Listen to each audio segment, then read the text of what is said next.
Hoje é 20 de março de 2020, é uma sexta-feira, dia episodicamente de descanso para os profissionais de direito que trabalham só durante a parte da manhã e vão para casa.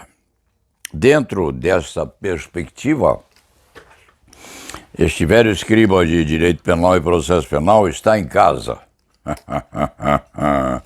Isto aqui é a nossa casa, não, doutora Jorja?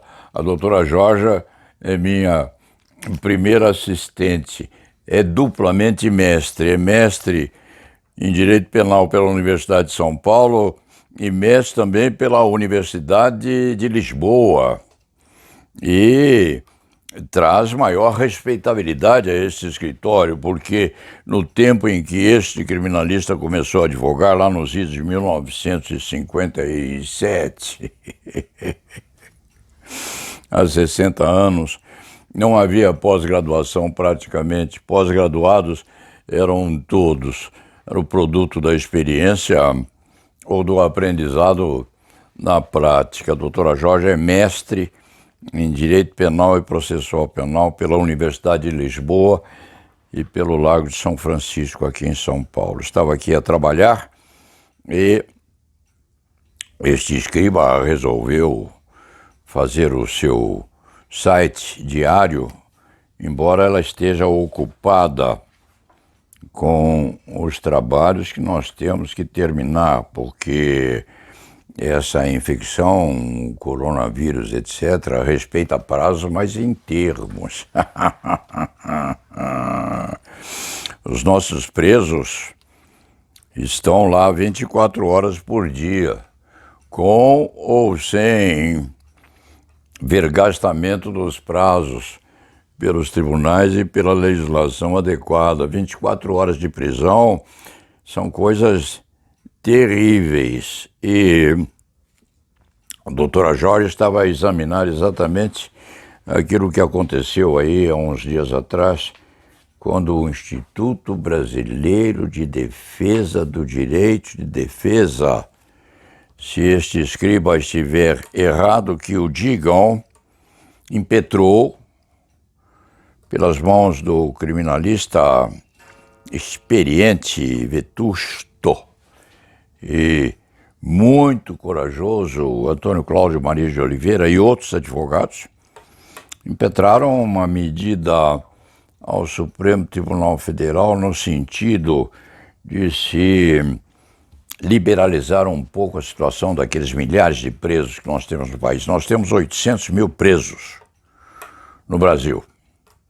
E expostos, quiçá, a uma parte dessa orografia gerada pelo contágio dessa peste que nós estamos atravessando. E o Instituto Brasileiro de Direito de Defesa, do Direito de Defesa, impetrou uma medida atípica sim, porque emergencial, a Suprema Corte, para que fossem liberalizados ou fossem libertados aqueles presos não perigosos que estivessem fazendo parte da população de risco dos nossos presídios. E houve esse debate na Suprema Corte. O ministro Marco Aurélio, que é o preferido por este velho causídico da advocacia criminal, que já viu tudo. Para se ter ideia da antiguidade deste escriba, conviveu um pouco com o ministro Nelson Hungria, cujo apelido era Cabeça de Ovo, porque ele era calvo e tinha a cabeça um pouco ovalada, uma criatura fenomenal. Viu todos os grandes processualistas e penalistas que este país fez lá na década de 50 em diante. Então, é muito antigo. Então, o ministro Marco Aurélio é o ministro que está no coração deste advogado criminal. está no coração e no conhecimento, no afeto deste advogado, com as suas decisões extravagantes às vezes, mas muito determinadas na obtenção da finalidade daquilo que ele entende como correto.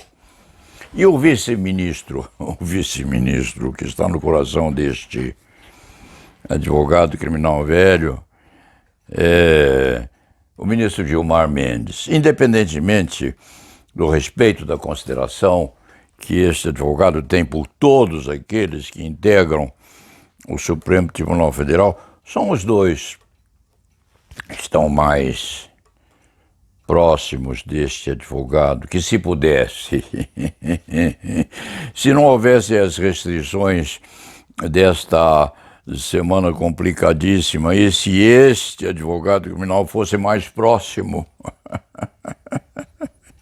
de Beca mesmo de Beca, abraçaria os dois apertadamente, cada qual com a sua toga também muito suada e sofrida. Então, o que acontece é que o ministro Marco Aurélio atendeu a um pedido do amicus curiae, Instituto de Defesa do Direito de Defesa, e determinou providências para evitar efeitos particularmente danosos do Covid-19 no sistema penitenciário.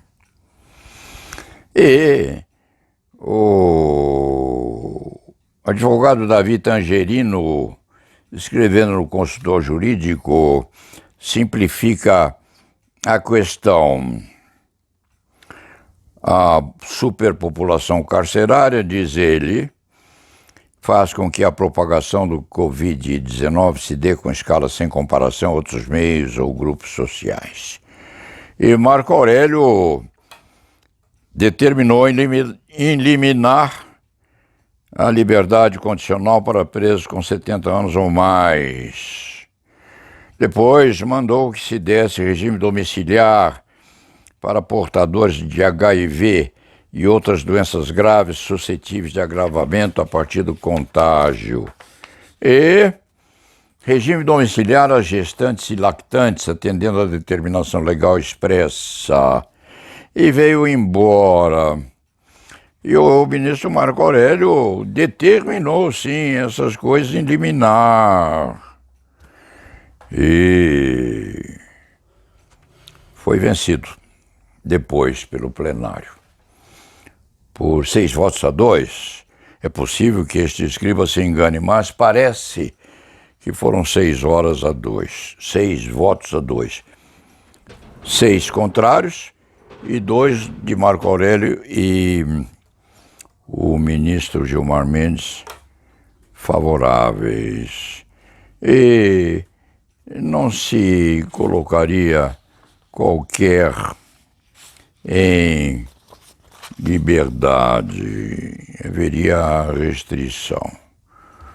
Os comentários a isto foram postos pelo doutor Davi Tangerino, que é doutor em Direito pela Universidade de São Paulo e professor da Universidade do Estado do Rio de Janeiro.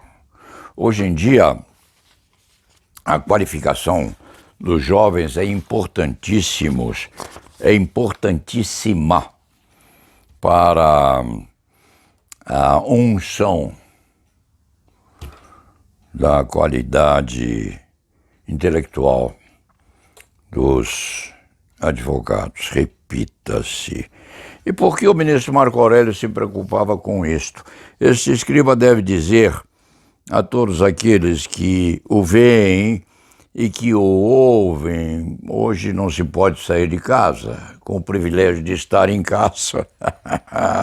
Este velho escriturário pode se demorar mais um pouco, porque este escriba está a escolher esse assunto, esse tema, que diz com direito, não diz com o coronavírus. Coronavírus é matéria a ser examinada pelos doutos em medicina. Por quê? Porque acorda cedo, normalmente, acorda muito cedo, estuda, lê, diverte-se um pouco por lá, toma o seu banho, prepara-se e vai trabalhar.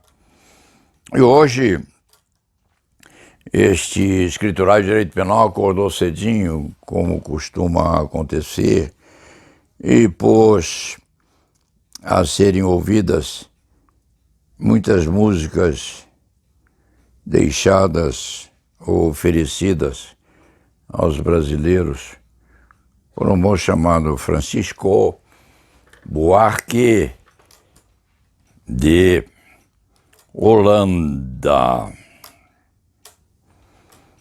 Sempre que este escriba vai dizer alguma coisa que o emociona, faz de conta que não é com ele.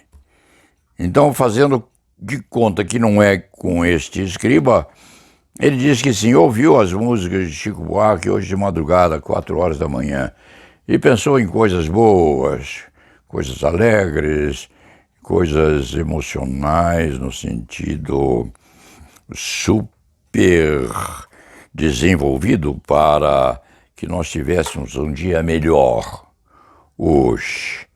E ouvindo as músicas de Chico Buarque, teve a atenção despertada para os tempos em que este grande cantor, poeta e escritor da língua portuguesa era um jovem moço, garotão sim, era um estudante de arquitetura, e Francisco Buarque de Holanda, como estudante de arquitetura, que depois deixou porque o seu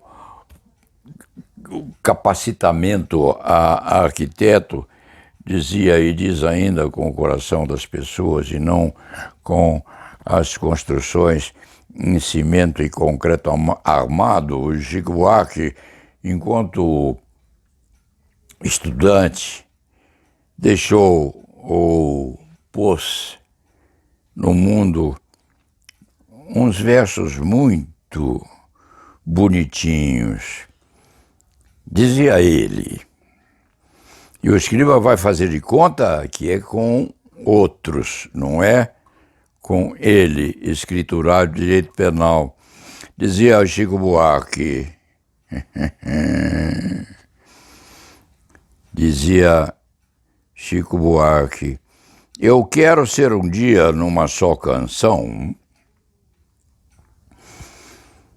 o pobre e o rico, andando mão em mão, que nada falte, que nada sobre, o pão do rico, o pão do pobre.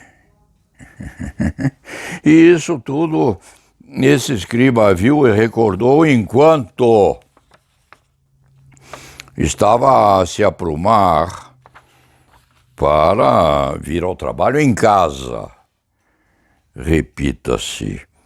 E aqui, revendo esta questão correspondente aos presos, 800 mil presos que o Brasil tem, que continuam postos dentro daquelas masmorras pútridas que nós mantemos até hoje. Lembrando-se disso, enquanto estudava a ver o que poderia fazer para encimar amanhã do dia de hoje, enquanto este velho escriturário de direito penal se preparava para isso, e viu essa canção, uma das primeiras de Chico Buarque, que nada falte, que nada sobre, o pão do rico e o pão do pobre, recordou os 800 mil presos que nós temos.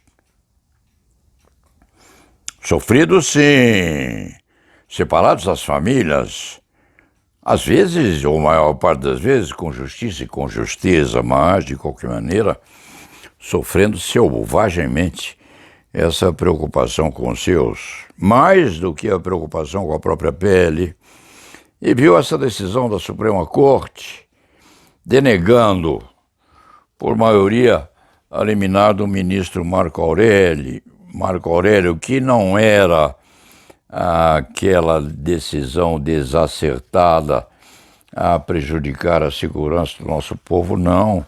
Era absolutamente razoável. E vendo aquilo, este escriba decidiu colocar naqueles ou para aqueles que, por hipótese, estiverem a ver e ouvir isto, colocar uma consideração a mais. Nós temos pobres livres e pobres presos. A quase totalidade dos presos brasileiros é constituída por pobres, miseráveis, desajustados, semi-alfabetizados, tresloucados, quiçá, mas pouquíssimos deles têm condições ou desfrutam da possibilidade de manutenção da saúde própria e das famílias. Nós somos privilegiados, nós que estamos fora, classe média alta, os ricos, que nada falte, que nada sobre, o pão do rico e o pão do pobre, e quiçá a Suprema Corte possa rever essa decisão, que é um sentenciamento muito duro, pensando, quiçá, no pão do rico e prejudicando, com certeza, o pão do pobre. Esses poucos que hão de ser postos em liberdade, não, sob vigilância que for, não hão de modificar a destinação do coronavírus e não hão de modificar também as precauções que se tem correspondentemente à cura ou ao ultrapassamento dessa desgraça, que, como o escriba já disse, o escriba previu que ia acontecer isso há 20 dias atrás. Foi o primeiro, sem orgulho qualquer, a chamar a atenção para os nossos presos. E os nossos presos são nossos filhos adotivos também, nossos, da classe jurídica em geral, principalmente da classe jurídica, dentro da qual, com imenso respeito, os ministros da Suprema Corte se colocam ou se põem. Outro dia, este escriba viu nos jornais o cancerologista Drauzio Varela, que não conhece fisicamente não, abraçando uma presa, era uma presa que tinha todas as deficiências e problemas que uma criatura humana pode ter, e ele a abraçava com fervor, com afeto, com amor, coragem e determinação. Então, vai esse apelo aqui. Vamos ver o que se pode colocar na rua, independentemente daquilo que o Supremo Tribunal Federal definiu ou indeferiu em relação a liminar do ministro Marco Aurélio. Cada juiz também é o curador dos presos que tem sob a sua responsabilidade. Aquilo que o Supremo Tribunal Federal não quis ou não pôde, ou não se determinou a dar, qualquer juiz de execução penal com atribuição suficiente pode fazer sem prestar contas a qualquer. Então, vamos começamos com uma musiquinha e terminamos com este poema de Chico Buarque quando era garotão, ainda estudando arquitetura. Eu quero ver um dia, numa só canção, o escriba vai fazer de conta que não é com ele, o pobre e o rico andando mão em mão, que nada falte, que nada sobre, o pão do rico e o pão do pobre. E com isto, dentro de casa e em segurança, este cronista que faz parte do chamado grupo de risco volta a casa onde lá no interior o espera, também mantendo os cuidados de estilo, o resto da família. E la nave va.